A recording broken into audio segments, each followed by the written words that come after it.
Desde siempre he creído que para mí el cuerpo humano es la maquinaria más perfecta que existe en el mundo, ¿no? Y para mí ser ingeniera biomédica es tener la oportunidad de trabajar o el honor de trabajar con la mejor maquinaria que existe en el mundo mundial.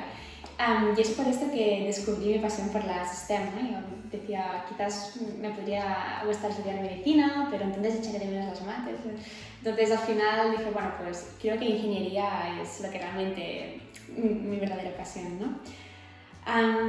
Para mí la tecnología, el poder trabajar con tecnología es una sensación de libertad, porque directamente es estar trabajando con...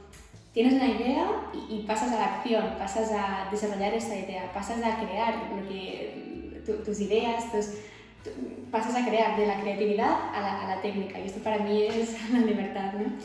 Yo cuando estaba estudiando la carrera, una vez me contaron que habían perros que se podían adiestrar para enseñarlos a oler muestras de pacientes y detectar si los pacientes tenían cáncer. Y me pareció una idea brutal, ¿no? Pues yo, gracias a las STEM, he conseguido llevar ese sueño, esa idea que parecía loca, a una realidad.